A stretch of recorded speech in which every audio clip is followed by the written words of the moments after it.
informations bien fouillées concernant tous les domaines de la vie du pays.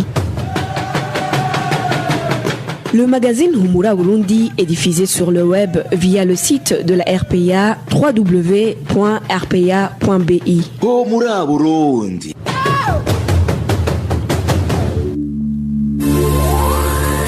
À la présentation, Émile Nibasumba.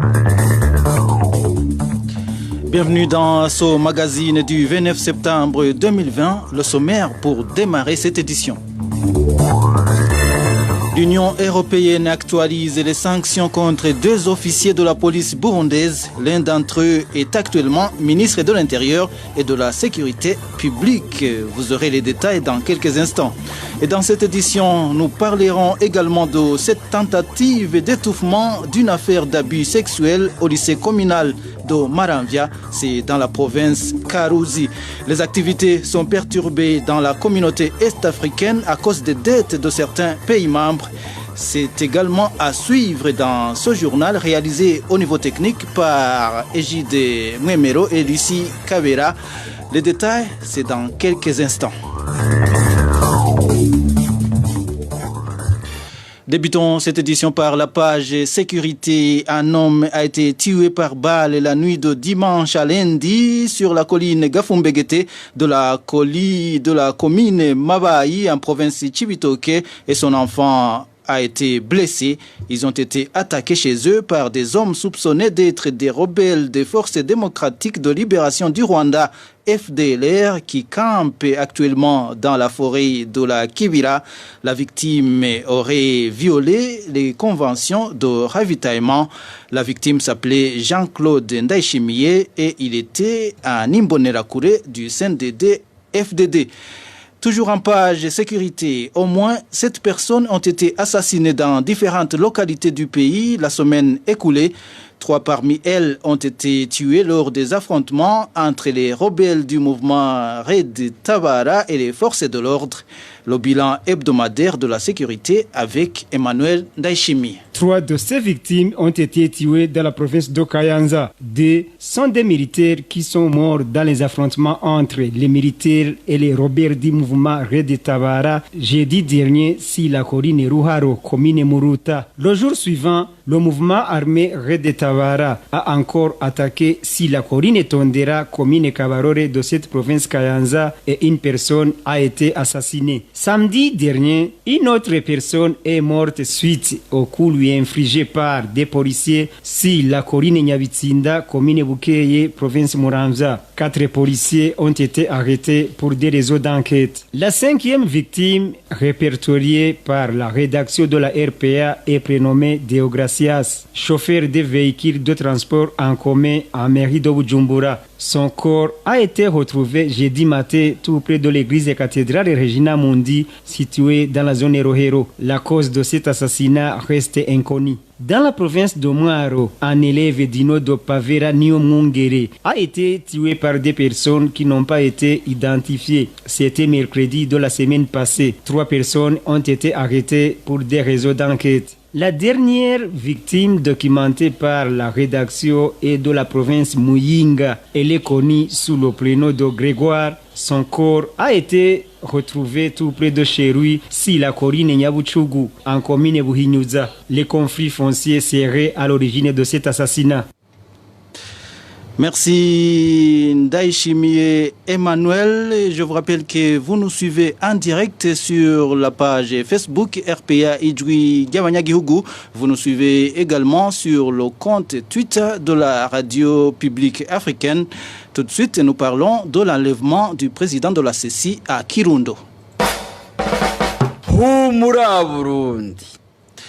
Le vice-président de la commission électorale communale à Kirundo est introuvable depuis son kidnapping par les agents du service national de renseignement hier. Des mobiles politiques se cacheraient derrière cet enlèvement. Les détails avec Hervé Niyuhire. Ce vice-président de la CECI Kirundo est connu sous le nom de Oscar Nahimana. et est également membre du parti CNL. Selon nos sources, 4 policiers à bord d'un véhicule de type Hilux avec des vitres opaques se sont présentés au domicile d'Oscar Nahimana aux environs de 19h30 de ce lundi. Ce dernier, ajoute nos sources, était sous le commandement du responsable de la documentation à Kirundo, le prénommé Jovit. À l'arrivée, Oscar a été arrêté et embarqué dans le Hilux pour l'amener vers un endroit inconnu jusqu'à l'heure actuelle. Les proches de la victime indiquent qu'il s'est victime de mobiles politiques car au cours de la période électorale, Oscar Nahimana avait été reproché de favoriser son parti, le CNR. À cette époque, il dénonçait les lacunes qui s'observaient au sein de la commission électorale dont il faisait partie. La victime a été même menacée à maintes reprises d'être chassée de son travail d'enseignant. Autre chose, ajoute nos sources, au moment des élections, Oscar Nahimana a été arrêté et emprisonné dans un endroit inconnu sous ordre du président de la CEPI Kirundo, Pascal Manario, qui l'accusait de n'avoir pas signé sur les procès-verbaux des bureaux de vote. Ses proches révèlent ne pas connaître où serait incarcéré Oscar Nahimana. Il indique avoir cherché dans tous les cachots sans succès. Le téléphone portable de la victime est depuis ce jour éteint, soulignent les proches. Et ce dernier de demander que Oscar soit relâché s'il est toujours en vie. Le responsable de la documentation réfute tout ce qui lui est reproché et indique qu'il n'était pas dans cette localité au moment de l'enlèvement. Il était à Boussoni, dit-il. Quittons la province Kirundo pour nous rendre à Karuzi où il y a tentative d'étouffement d'une affaire d'abus sexuel d'une élève par son enseignant au lycée communal Maranvia en commune Nyabikere. Le directeur d'enseignement à Nyabikere, l'administrateur et l'officier de police judiciaire en charge du dossier seraient en train de tout faire pour que la victime accepte d'abandonner les charges contre cet enseignant. Le point avec Innocent Valentin Singiranghaw. Les informations fournies par nos sources de la commune Nyabikere en province de Karusi révèlent que cette jeune fille, âgée entre 17 et 20 ans, aurait été abusée sexuellement par son enseignant au cours de l'année scolaire 2019-2020. Cette jeune fille s'est présentée à l'école les 2 premières semaines de l'exercice 2020-2021, mais malheureusement, elle a abandonné l'école car sa grossesse était déjà remarquable. Selon toujours notre source à Nyabikere, la famille de cette jeune fille a porté plainte auprès de l'officier de police judiciaire. Mais malheureusement, le dossier n'avance pas car des membres influents du CNDD-FDD dans cette localité s'activent pour protéger l'enseignant Kamea Innocent qui est aussi militant de ce parti au pouvoir. Selon toujours les mêmes sources, la jeune fille a été convoquée par l'OPJ en charge du dossier, qui l'a par la suite intimidée, leur donnant d'abandonner le dossier en justice et de demander uniquement la pension alimentaire de l'enfant. La même source indique que le directeur d'enseignement à Nyabikere, l'administrateur et l'OPJ en charge du dossier seraient en train de tout faire pour que la victime accepte d'abandonner les charges contre cet enseignant. La famille de la victime ne sait pas à quel sens se vouer et demande que la justice soit faite pour que l'auteur de ce crime soit puni conformément à la loi. La rédaction de la RPA a contacté Roger Niranyibagira, le directeur d'enseignement à Nyabikere, et ce dernier nous a répondu qu'il n'était pas disponible et qu'il nous contactera plus tard. Parlons éducation sans transition. Les enseignants de la province Gitega accusent le directeur provincial de l'enseignement de modifier le programme du cours de français dans les écoles fondamentales. Les enseignants estiment que les conséquences peuvent être néfastes pour les élèves après la modification de ce programme pourtant établi par le ministère de l'Éducation. Les détails avec Nadej Irakodze. Bernard Ndaba-Agamie, c'est le directeur de l'enseignement en province Gitega qui est pointé du doigt par les enseignants de cette province de leur exiger de suivre le programme du cours de français différent de celui donné par le ministère de l'Éducation. Un parmi ces enseignants précise que ce problème touche en particulier les classes de la 2e année jusqu'à la 6e année de l'école fondamentale. Nous demandons au ministre de l'Éducation de revoir le programme des cours car ce qui s'observe élèves dans la province de Gitega n'est pas conforme au programme donné par le ministère. Le directeur de l'enseignement au niveau de la province nous a donné un autre programme. Par exemple, un enseignant du français de la 4e année est contraint de dispenser également une partie de la matière de la 3e année. Ce problème se manifeste seulement dans le cours de français de la 2e à la 6e année.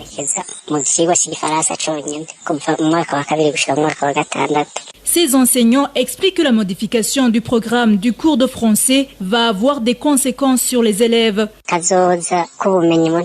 Nous ne voyons pas l'avenir de ces élèves. Ils vont avoir beaucoup de problèmes. Nous demandons au ministre en charge de l'éducation de résoudre ce problème car nous risquons de régresser. Nous ne comprenons pas l'objectif du directeur provincial de l'enseignement. Il veut juste surcharger les élèves. À propos de ces accusations, nous avons essayé de contacter par téléphone Bernard Ndabahagamye, directeur de l'enseignement en province Gitega, mais sans succès. Parlons toujours éducation. Certains lauréats des filières médicales et paramédicales des institutions d'enseignement privé réclament qu'on leur octroie les diplômes qui conviennent à la matière apprise.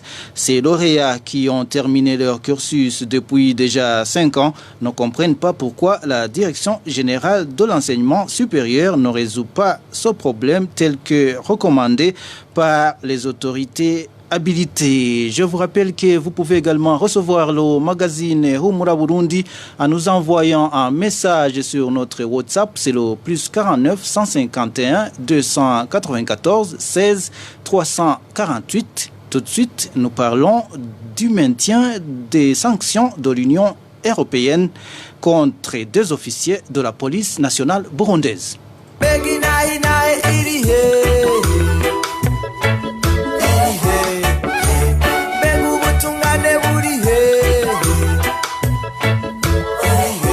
RPA reste solidaire avec les journalistes du groupe de presse Iwachu, Agnès Ndirubusa, Christine Kamikazi, Terence Modenzi et Egide Harerimana en détention depuis le 22 octobre 2019. Ils ne sont victimes que de leur métier de journaliste.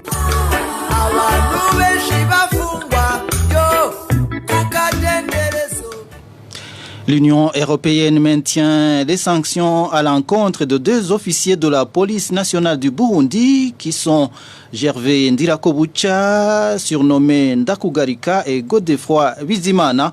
Tous les 2 sont responsables d'avoir porté atteinte à la démocratie en prenant des décisions opérationnelles ayant entraîné un recours disproportionné à la force et des actes de répression violente à l'égard des manifestations pacifiques contre le 3e mandat de Pierre Nkurunziza. C'était en 2015, janvier. Ninina Hazoué nous fait le point.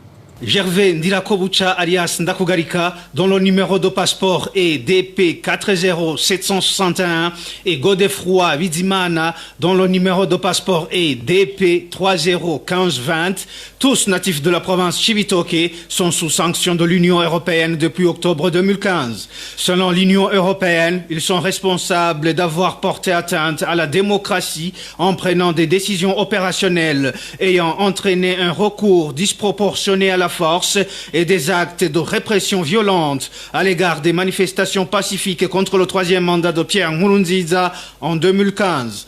À cette époque, Gervais Ndirakobucha, aujourd'hui ministre de l'Intérieur et de la Sécurité publique, était chef de cabinet de l'administration présidentielle chargé des questions liées à la police nationale. Godefroy Bizimana, quant à lui, directeur général adjoint de la police nationale. Dans sa décision du 22 septembre 2020, l'Union européenne fait savoir qu'elle maintient les mesures restrictives à l'encontre de ces personnes sur base de nouveaux motifs. Le Conseil de l'Union européenne ne fait toutefois aucun commentaire sur le nommé Joseph Mathias Niyonzima alias Kazungu, agent du service national de renseignement, et Léonard Ngendakumana, ancien chargé de mission de la présidence, sous feu Pierre Nkurunziza, qui avait également fait objet de telles sanctions. Voilà, c'est par ce reportage de janvier Nina Hazoué que nous mettons un point final au magazine Humura Burundi du 29 septembre 2020. Merci à Lucie Kavera et à ingénieur Égide Mouemelo pour leur collaboration technique. Merci également à vous tous qui nous avez suivis. Emile Nibasumba, j'étais à la présentation. Au revoir.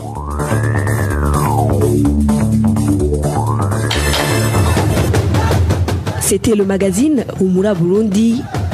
Un magazine comptant pour relier les Burundais en exil et ceux toujours au pays à travers une information de qualité.